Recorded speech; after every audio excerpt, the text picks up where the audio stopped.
नमस्कार, स्वागत है हमारे यूट्यूब चैनल परफेक्ट एजुकेशन। मैं राधे। आज भारतीय भूगोल के श्रृंखला को आगे बढ़ाते हुए आज हम लेके आए हैं भारत के मानसून। आज हम बात करेंगे भारत के मानसून के बारे में कि भारतीय मानसून कैसे आती है तथा इसको प्रभावित करने वाले कौन कौन से कारक है। तो चलिए हम शुरुआत करते हैं। सबसे पहले हम जानेंगे भारतीय मानसून के कुछ बेसिक तथ्य।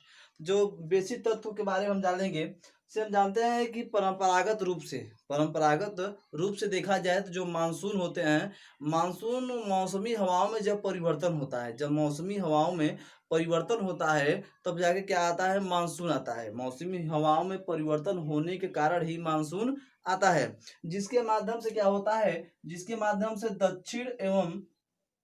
दक्षिण पूर्व एशियाई देश, जिसके माध्यम से दक्षिण एवं दक्षिण पूर्व एशियाई जितने भी देश हैं उन सभी में वर्षा होने लगती है। उन सभी में क्या होने लगती है, वर्षा होने लगती है। उसके बाद देखा जाए तो भारत में वर्षा का लगभग 92%, भारत में वर्षा का लगभग 92% क्या है, मानसून पर निर्भर है। हम लोग जानते हैं कि भारत कैसा देश है, भारत एक कृषि प्रधान देश है। यहाँ पे बहुत सी फसलें वर्षा पर निर्भर होती है। जब वर्षा होगी तभी वो फसल होती है। तो इसलिए कि भारत में वर्षा का लगभग 92% किस पे निर्भर है, मानसून पर निर्भर है। उसके बाद करेंगे कि भारत में जब मानसून की सक्रियता कब से मानी जाती है। मानसून की जो सक्रियता है भारत में, वह जून से लेकर सितंबर तक भारत में मानसून की सक्रियता मानी जाती है। उसके बाद भारत में सबसे पहले किस राज्य में, केरल राज्य में सबसे पहले मानसून आती है। भारत के केरल राज्य में सबसे पहले क्या आती है, मानसून आती है। उसके बाद पूरे भारत में सबसे ज्यादा दक्षिण एवं पश्चिम मानसून से क्या होती है, वर्षा होती है। भारत में कैसे वर्षा होती है, दक्षिण पश्चिम मानसून से वर्षा होती है। उसके बाद करेंगे कि भारत कैसा देश है। भारत एक उपोष्ण मानसूनी जलवायु देश है। भारत कैसा है, उपोष्ण मानसूनी जलवायु देश है। तो कुछ भारतीय मानसून के कुछ बेसिक तथ्य हो गए। अब हम बात करेंगे कि कुछ प्रमुख रेखाओं के बारे में, जो कि आप देख रहे हैं। नीचे मकर रेखा है, ऊपर ये विषुवत रेखा है और ये क्या है, कर्क रेखा है। नीचे मकर रेखा, विषुवत रेखा और कर्क रेखा। अब हम जानेंगे, ये आपके सामने दो भारत का मैप बनाया गया है। अब आज हम मैप के जरिए ही समझेंगे भारतीय मानसून को। भारतीय मानसून को देखने से पहले आप जरूर हमारा वायु दाब की पेटियां जरूर देखिएगा, जो कि वर्ल्ड जियोग्राफिक चैप्टर है वो। जब आप वायु दाब की पेटियां देख लेंगे तो आपको आसानी से ये भारतीय मानसून समझ में आ जाएगा। तो चलिए हम शुरुआत करते हैं। तो जब मार्च के महीने में, आसानी से समझिएगा, कोई भी प्रॉब्लम हो कमेंट बॉक्स में जरूर बताइएगा। जब मार्च के महीने में, जब क्या है कि मार्च के महीने में जब सूर्य विषुवत रेखा पे लंबवत पड़ती है, मार्च के महीने में विषुवत रेखा पे सूर्य क्या पड़ती है, लंबवत जब पड़ती है, तो क्या यहाँ क्या बनता है, यहाँ लो प्रेशर बनता है, यानी ITCZ का क्षेत्र, इंटर ट्रॉपिकल कन्वर्जेंस जोन, या तो उष्ण कटिबंधीय अभिसरण क्षेत्र। तो जब मार्च के महीने में सूर्य विषुवत रेखा पे क्या होती है, लंबवत पड़ती है, तो यहाँ लो प्रेशर बनता है। और जब लो प्रेशर बनेगा तो जो यहाँ की हवाएं होंगी क्या होगी, ऊपर की उठना शुरू कर देंगी। यानी यहाँ की जो हवाएं होंगी ऊपर की ओर उठना क्या होगी, शुरू कर देगी। तो जब शुरू कर देगी तो उसके बाद जब यहाँ का जो सूर्य होगा वो धीरे धीरे उत्तरायण की ओर बढ़ेगा। जो सूर्य होगा वो धीरे धीरे कहाँ बढ़ेगा, उत्तरायण की ओर बढ़ना शुरू कर देगा। तो एक महीने में सूर्य 8 डिग्री यात्रा करती है। एक महीने में सूर्य कितना डिग्री यात्रा करती है, तो 8 डिग्री यात्रा करती है। तो जब यहाँ पे सूर्य पहले मार्च में था तो यहाँ सूर्य लंबवत पड़ रहा है विषुवत रेखा पे, उसके बाद 8 डिग्री ऊपर गया तो यहाँ थोड़ा ऊपर की ओर उठेगा। ITCZ का क्षेत्र यहाँ पे बनेगा, यहाँ थोड़ा ऊपर की उठेगा, क्योंकि यहाँ पे क्या है, यहाँ स्थल है, यहाँ क्या है, स्थल है। और इस साइड क्या है, इस साइड अरब सागर है और इस साइड क्या है, बंगाल की खाड़ी है। हम लोग जानते हैं कि मानसून की उत्पत्ति से कैसे होता है। जैसे मान लीजिए स्थलीय और जलीय भाग का भिन्न भिन्न गर्म होना, स्थलीय और जलीय भाग का क्या होना, भिन्न भिन्न गर्म होना। हम जानते हैं कि स्थलीय जो भाग होता है वो जल्द गर्म भी होता है और जल्द ही क्या होता है, ठंडा भी होता है। लेकिन जो जलीय भाग होता है वो जल्द गर्म नहीं होता। वो देर में गर्म होता है और देर में ठंडा भी होता है। तो उसी प्रकार समझिएगा, तो ये स्थल है, यहाँ क्या है, स्थल है। ये थोड़ा ऊपर की ओर एंटीसीडेंट का क्षेत्र ऊपर की ओर बढ़ेगा। फिर उसके बाद सूर्य ऊपर गया तो यहाँ थोड़ा और ऊपर की ओर बनेगा, यहाँ थोड़ा और ऊपर की ओर एंटीसीडेंट का क्षेत्र बनेगा। उसके बाद ये कहाँ पे बनेगा, अगर ये थोड़ा और ऊपर होके कर्क रेखा पे आ जाएगा, तो यानी सूर्य विषुवत रेखा जो लंबवत पड़ रही थी धीरे धीरे उत्तरायण की ओर बनी, कहाँ पे आ गई, एयर लो प्रेशर कर्क रेखा पे बनेगा। अब जब कर्क रेखा पे पड़ेगा तो जब यहाँ पे क्या है, यहाँ थार मरुस्थल है, यहाँ क्या है, थार मरुस्थल।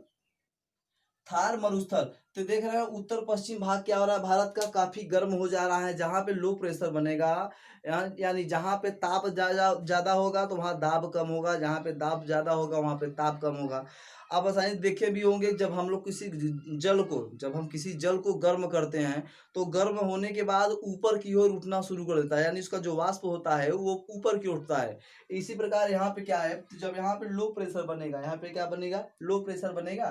तो जब यहाँ लो प्रेशर बनेगा तो यहाँ की जो हवाएं होंगी वो क्या होगी, ऊपर की उठना शुरू कर देंगी। जैसे थार मरुस्थल काफी गर्म हो जाएगा, थार मरुस्थल क्या होगा, काफी गर्म जब हो जाएगा ताप से, तो यहाँ की जो हवाएं होंगी वो ऊपर की ओर उठना शुरू कर देंगी। जब ये ऊपर की ओर उठना शुरू कर देंगी तो इनका स्थान लेने के लिए तो कोई हवा तो आएगी ही, इनका स्थान लेने के लिए कोई हवा तो वहां आ जाएगी। तो उसी प्रकार देखिएगा, जब ये यहाँ की हवाएं जो थी, यहाँ पे लो प्रेशर बना, लो प्रेशर बनने के बाद यहाँ की जो हवाएं हैं क्या हुई, वो धीरे धीरे ऊपर की उठना शुरू कर दी। उसके बाद देखिएगा यहाँ पे क्या है, दक्षिण पूर्वी, यहाँ पे क्या है, दक्षिणी पूर्वी व्यापारिक पवने, दक्षिणी पूर्वी व्यापारिक पवने। तो यहाँ से नीचे से दक्षिणी पूर्वी व्यापारिक पवने चलना शुरू कर देती हैं। तो यहाँ पे 40 से 60 डिग्री, 40 से 60 डिग्री, 40 से 60 डिग्री विषुवत रेखा को एक क्रॉस करती है दक्षिण पूर्वी व्यापारिक पवने। उसके बाद केरल के नियमानुसार, केरल के नियमानुसार यह मुड़ जाती है, केरल के नियमानुसार क्या होती है, मुड़ जाती है। जब केरल के नियमानुसार ये मुड़ जाती हैं तो भारत की, दक्षिण भारत की कुछ ऐसी स्थलाकृतियां बनी हुई है। जैसे आप देख रहे हैं यहाँ पर देख रहे हैं, तो जो पवने होती हैं वो क्या होती है, कुछ इस साइड चले जाते हैं और कुछ इस साइड, यानी जो व्यापारिक पवन है, जो व्यापारिक पवन है वो दो भागों में बढ़ जाती है। एक तो कहलाती है अरब सागर की शाखा और दूसरी कहलाती है बंगाल की खाड़ी की शाखा। एक अरब सागर की शाखा और दूसरी क्या है, बंगाल की खाड़ी की शाखा। तो यहाँ से क्या है, जो दक्षिण पूर्वी व्यापारिक पवन है ये विषुवत रेखा को 40 से 60 डिग्री तक क्या करती है, क्रॉस करती है। और जब ये क्रॉस करती है तो केरल के नियमानुसार ये मुड़ जाती है। तो भारत की, दक्षिण भारत की कुछ ऐसी स्थलाकृति है कि ये पवन दो भागों में बढ़ जाती है। एक तो ये अरब सागर शाखा कहलाती है, दूसरा बंगाल खाड़ी शाखा कहलाती है। और उसके बाद कुछ दर्रों के माध्यम से पवन क्या करती है, अंदर की ओर प्रवेश करती है। और इसके बाद यहाँ पर भी क्या करती है, अंदर की ओर प्रवेश करती है। तो उत्तर भारत में क्या होता है, इसी प्रकार से वर्षा होना शुरू हो जाती है। जो व्यापारिक पवन है, जो व्यापारिक पवन है, वो जो व्यापारिक पवन जब भारत में प्रवेश करती है तो वो क्या करती है, दक्षिण और पश्चिम मानसून का रूप ले लेती है। व्यापारिक पवन ही जब भारत में क्या करती है, प्रवेश करती है, तो दक्षिण पश्चिम मानसून का क्या ले लेती है, रूप ले लेती है। एक विद्वान थे अल अहमद, एक विद्वान थे अल अहमद, ये इन्होंने पहली बार भारतीय मानसून का वर्णन किया था। ये हल्का जब दिमाग बनाए रखिएगा कि अल अहमद ने पहली बार भारतीय मानसून का क्या किया था, वर्णन किया था। उसके बाद हम जो बता रहे थे यहाँ पे देखिएगा, तो जो व्यापारिक पवने हैं, जो व्यापारिक पवने हैं वो 40 से 60 डिग्री क्या करती है, विषुवत रेखा को क्रॉस करती है। उसके बाद वो दो शाखाओं में बढ़ जाती है, वो दो शाखाओं क्या होती है, बढ़ जाती है। एक तो अरब सागर शाखा, दूसरा बंगाल खाड़ी की शाखा। उसके बाद ये दर्रों के माध्यम से अंदर प्रवेश करती है, दर्रों के माध्यम से क्या करती है, अंदर प्रवेश करती है। और ये जाकर जब अंदर ये प्रवेश करेगी तो दक्षिण पश्चिम मानसून का रूप लेकर भारत में क्या करती है, वर्षा शुरू कर देती है, वर्षा होना शुरू कर देती है।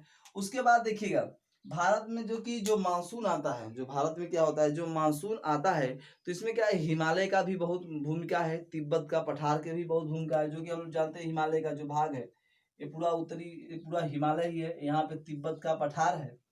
तो यहाँ पे कि जेठ पवन, जो जेठ पवने होती हैं, जेठ पवने, जो कि मैं जेठ पवने का अलग से वीडियो बनाऊंगा। हल्का सा दिमाग बनाए रखिए कि जेठ पवन कहते किसे हैं, मैं बता दे रहा हूँ। जैसे मान लीजिए विषुवत रेखा है, जान रहे हैं विषुवत रेखा निम्न वायुदाब पेटी है, निम्न वायुदाब है। उसके बाद इधर उपोष्ण वायुदाब, उच्च वायुदाब की पेटी है। जब यहाँ पर हम लोग जानते हैं कि उच्च वायुदाब से निम्न वायुदाब की ओर पवनें चलती हैं, उच्च वायुदाब से निम्न वायुदाब की ओर क्या करती है, पवनें चलती है। तो जब दो ये पवनें विषुवत रेखा पे आती है, देख रहे हैं आप क्रॉस कर रही हैं यहाँ पर, विषुवत रेखा पे ही आ रही हैं उच्च वायुदाब से निम्न वायुदाब की ओर। तो जब यहाँ पे आएंगी तो ये जो यहाँ पवनें होंगी और ऊपर की ओर उठना शुरू कर देंगी। यहाँ तो देख रहे हैं विषुवत रेखा पे निम्न वायुदाब पेटी बन रही है, लेकिन जैसे ही ऊपर उठना शुरू कर देंगी, जैसे ही ऊपर उठना शुरू कर देंगी तो उच्च वायुदाब बन जाएगा, उच्च वायुदाब। तो इनको जाना होता है ध्रुवों की ओर, इनको कहाँ जाना होता है, ध्रुवों की ओर जाना होता है। लेकिन कैलियोसिस नियम के अनुसार यह 30 से 35 डिग्री क्या करती है, अंदर की ओर प्रवेश कर जाती है। 30 से 35 डिग्री क्या करती है, अंदर की ओर प्रवेश कर जाती है। तो इसी को हम लोग कहते हैं जेठ पौने। जेठ पौने को क्या होती है, दो प्रकार, एक तो मौसमी होती है, एक तो वर्ष भर चलने वाली होती है। तो क्या होती है जेठ पौने, देख लिया कैसे चलता है।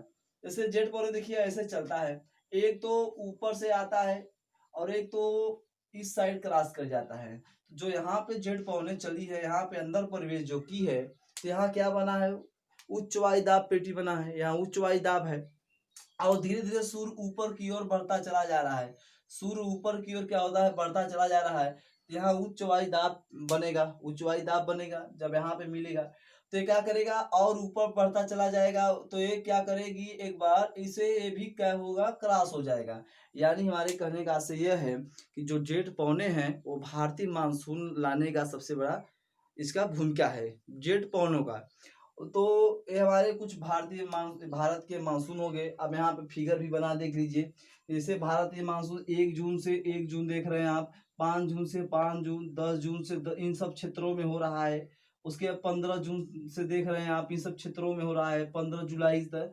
यानी कहने का हमारा आशय है कि जून से लेकर सितंबर तक क्या होती है, मानसून भारत में रहती है, जो कि वर्तमान में सितंबर आने वाली है। तो आप देख रहे हैं कि 1 जून मतलब कि जून से लेकर सितंबर तक भारतीय मानसून बना रहता है। उसके बाद धीरे धीरे क्या होती है, वापस होना क्या होती है, शुरू कर देती है। मतलब कि सितंबर से और अक्टूबर के मध्य तक भारतीय मानसून पूरी तरह से क्या होता है, वापस चला जाता है। तो वापस जाने का मतलब यह कि मैं आपको ये बताया ग्रीष्मकालीन मानसून। अभी मैं आपको शीतकालीन मानसून बताऊंगा। तो ग्रीष्मकालीन ये मानसून है, यानी कि ग्रीष्मकालीन जहाँ पे लो प्रेशर बन रहा है।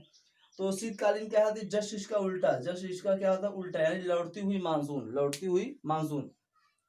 लौटती हुई जब मानसून जैसे आएगा तो क्या होगा कि जब बंगाल की खाड़ी से जल वाष्पित करेगा और लौटती हुई मानसून से तमिलनाडु मतलब दक्षिण भारत के सब क्षेत्रों में, राज्यों में क्या होगा, वर्षा होना शुरू कर देगी।